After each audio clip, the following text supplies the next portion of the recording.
Wayne, always great to have you in studio. Good to be with you, Jenny. And it has been a busy week for Fast and Furious. As you know, the Attorney General, Eric Holder, has received a subpoena. This is after 8 months of asking for documents, not being given those documents. This is what it's come to with this administration. Well, that's right. I mean, there's been a cover-up going on from the very start on this. We all know all Congress has been getting was massive amounts of redacted material in an attempt to cover up what's happened. I mean, let me cut straight through it. A president of the United States who had nothing to fear would order his administration and his attorney general to reveal everything. If he doesn't do that, he's participating in a cover-up. And that's what's been going on here. Yeah, and Holder says he's going to comply, but as I was interviewing members of Congress this week, I said, does that mean if they hand you more documents that have been redacted and blacked out, does that mean they're complying? And they said no. I mean, a cover-up is a crime. It's obstruction of justice. I mean, let's look at the difference between what the Obama administration is doing on Fast and Furious, where they ran thousands and thousands of guns, put them in the hands of the most evil people on the planet, the Mexican drug cartels, were manipulating public opinion, ruining the lives of good, honest American dealers who didn't want to make these sales. They were ordered to make them by the Justice Department, the Obama Justice Department, and then it starts to come out and you get a massive cover-up. I mean, that sounds more like a South American dictatorship than it does what we expect from our Department of Justice in the United States of America. We need to get the truth out on this. And, you know, you look at the Terry family, and from the very start, that's all they've been saying is give us the truth. And yet you've got an administration that keeps skating around this as if it's just going to go away. And I know that Senator Grassley has said that he expects these hearings to carry over into next year, an election year.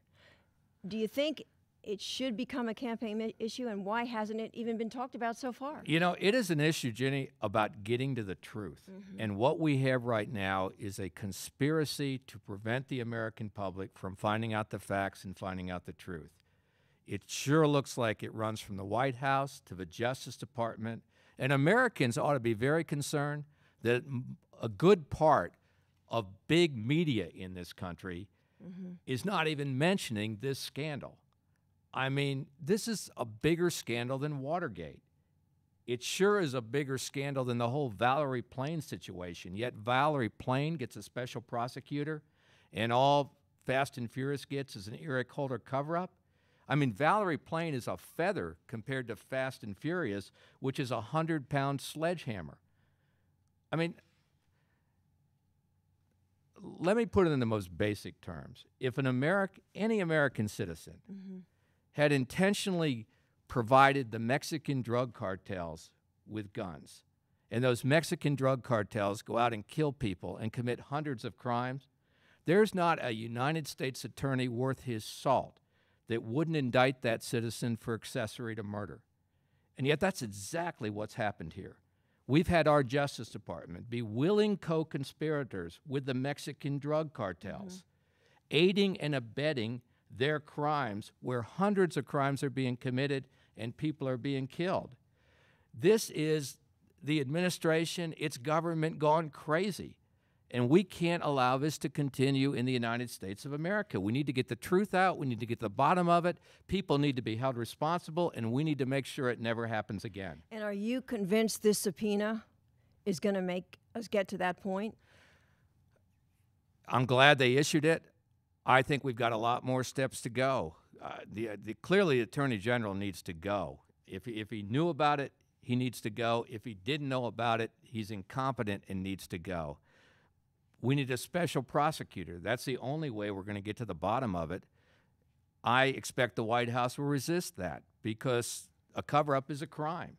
Yeah. So they're probably going to resist it. But Congress needs to press, the American public needs to press, and a good part of the American media that's trying to cover this up, along with the White House and the Justice Department, needs to wake up. Because, in my opinion, they have never looked worse than they look in the way most of the American media has handled this scandal. You know, and it was interesting when you talk about the media. I was watching Fox News yesterday, and they had a commentator on talking about, hey, you know, this is not a big deal.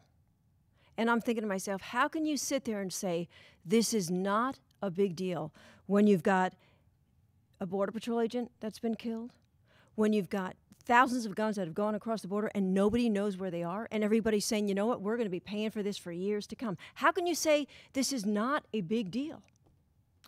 And that's what they're saying. What I'll tell you. It's as if we're making it a big deal. What this Justice Department did should make every American citizen's blood run cold.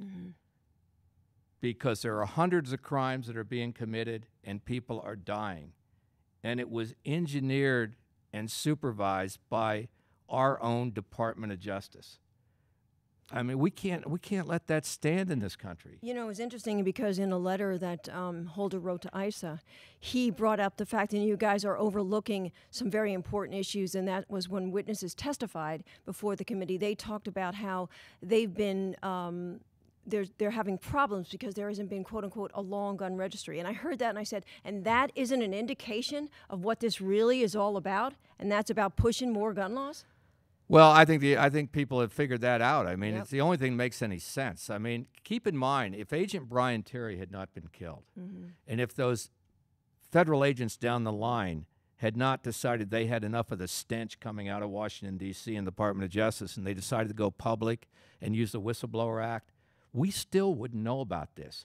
They would still probably today be running thousands and thousands of guns into the hands of the Mexican drug cartels, our Justice Department, and the President and the Attorney General and Secretary of State Clinton would be out there yelling 90%, 90%, 90% in an attempt to blame the Second Amendment, blame American gun owners, and get more gun legislation here in the United States. I don't buy for a minute this whole nonsense about this was about tracing firearms. Because there's no way they could have possibly traced them. They didn't follow any of these guns. They put thousands of them over the border.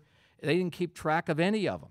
It wasn't about tracing firearms with that whole nonsense. I believe what it was really about was this whole 90% nonsense that they were spouting.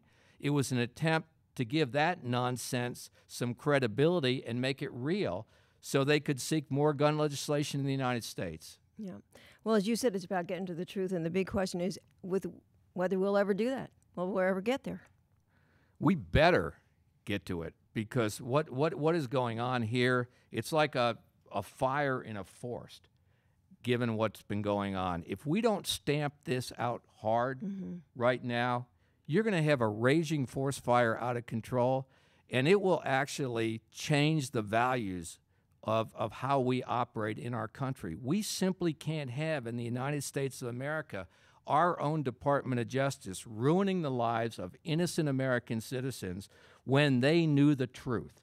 And that's what happened with the gun dealers in this country. Bill Carter down in Houston, the Washington Post was writing articles saying he was a dirty, unscrupulous dealer, ruining his life, ruining his reputation, destroying his family. Think of what they went through when those people in the Department of Justice and the Obama administration knew the truth, that they ordered him to make the sales, and they let his reputation be ruined. We can't let that type of stuff happen in the U.S. That's what happens in other countries where we go, thank God I don't live there. Well, I think a lot of people are looking at it and say, what has happened to America because of this very situation? And as you said, this isn't just a border problem. This is a risk for all of us. This is an issue of national security, and our government has jeopardized our security. They have, and the way the president has reacted to this, his behavior makes him look bad and makes him look suspicious. All righty, thanks so much for being here, and we'll see what happens. We're going to stay on this, I promise you. NRA is going to every day press for the truth to come out on this issue. All righty, Wayne, thanks so much. Thanks.